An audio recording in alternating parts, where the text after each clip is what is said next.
my channel. If you're new to my channel, kindly like, share and subscribe. So today I'm going to discuss in this video toilet training techniques for the special needs children. So let me give you a brief introduction about myself. I'm Shikha and I'm a special educator, parenting counselor. Also on top of that, I'm a mom of a special needs child who was diagnosed with autism and ADHD, but now he's independent and fully verbal. So I'm also doing my clinical psychology. So let's not waste the time and begin this video. Toilet training is also known as potty training. Okay. So it is a process wherein we teach a child how to use toilet for urination and bowel movements. So it involves the child to understand the signals from their body and develop the skills to use the toilet independently instead of diapers and training pants. The toilet training typically begins when a child is around 18 months to 3 years old. Although it can vary from each child, it is important to wait until the child shows the signs of readiness, such as being aware of their body functions, having longer periods of dryness and showing an interest in using the toilet. So how can you actually train your ASD kid for the toilet training? Okay. So first of all, we have to assess the readiness. Okay, we have to assess that the child is ready or not. We have to determine the child need for the toilet training, their physical, cognitive abilities, communication skills and sensory sensitivities. So we have to keep in mind that the child have that cognitive ability, means they should have that understanding of using the toilet. Okay, they should not have any kind of sensory struggles in using the washroom. They should have enough words to express themselves to tell that they need to go to the washroom. So this is called readiness. So we have to look that the child is mentally prepared for it, his body is physically prepared for it, and according to that we will start teaching the child. So as we all know, our child are very good visual learners. So the concept which I believe in, using the visual tools, or maybe you can say introducing PECS. So we should always use picture exchange communication system or visual supports to help the child understand and communicate their toileting needs. When we are using the visual schedule, so we should always focus on familiarizing the child with the washroom, introducing the child to the toilet environment gradually and allowing them to explore and become comfortable with it. You can use visual supports, social stories and explain the purpose. You should explain the purpose, that why we should use the washroom, why it is good for us, what is the meaning of personal hygiene. So you can take the help of social stories and keep this into the consideration. Also, you can use video modeling. You can show child videos or visuals of individuals using the toilet appropriately to provide a clear example of the expected behavior.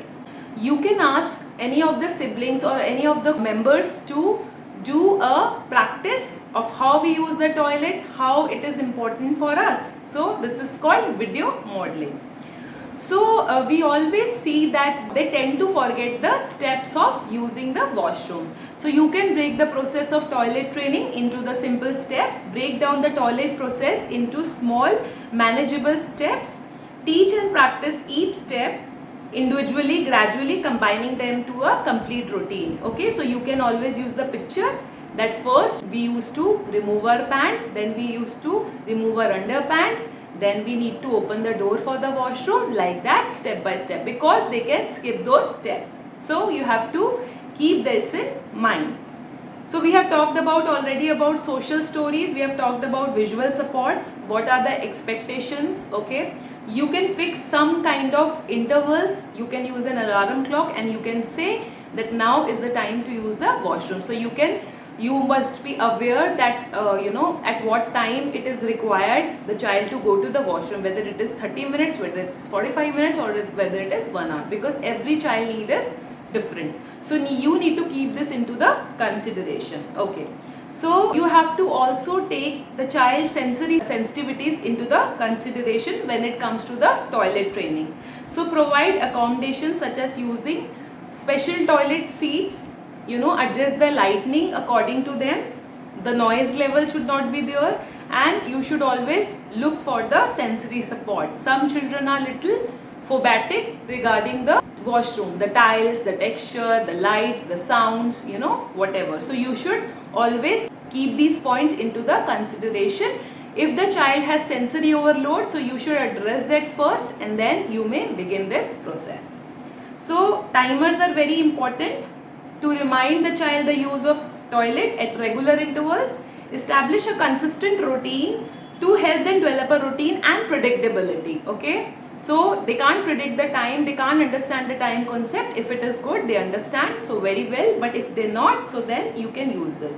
Use the verbal cues or physical prompts to guide the child through the steps of toileting. Gradually fade the prompts as they become more independent. So you can always help them with the verbal as well as physical prompts. Verbal means you have to give them instructions, and physical means if they are not able to do that, so you have to address them physically. Okay, am I clear in this?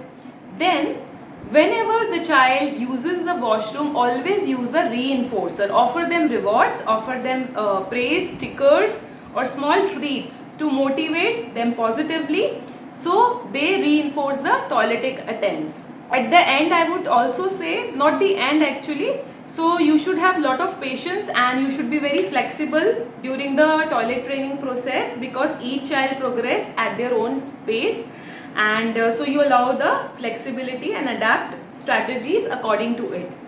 So you should always, many parents say that we are trying all these techniques for so long but it's not working for us. So have you taken into consideration the constipation part? Monitor and address any issues related to the constipation, as it can impact toilet success. Ensure the child has balanced diet, plenty of fluids, and consider consulting a healthcare professional if needed. If the child has problem in passing the stools only, so that can also be a trauma for the child to go into the washroom. So you need to address those issues also.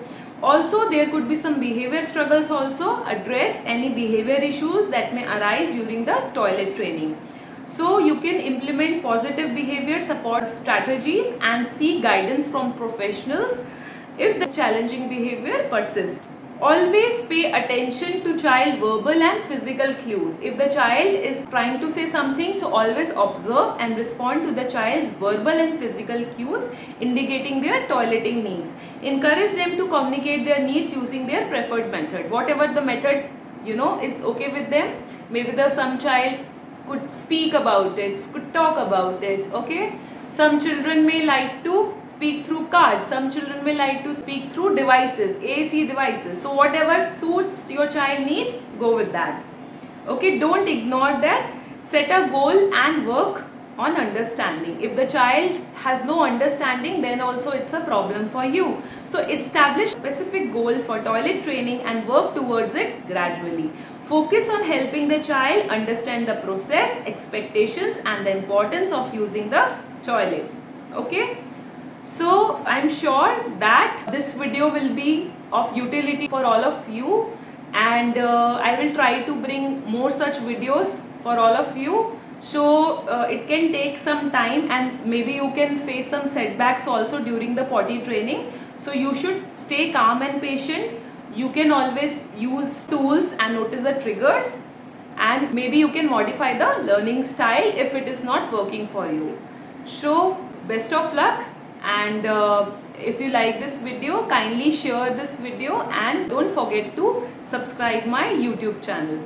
Thank you and have a great day.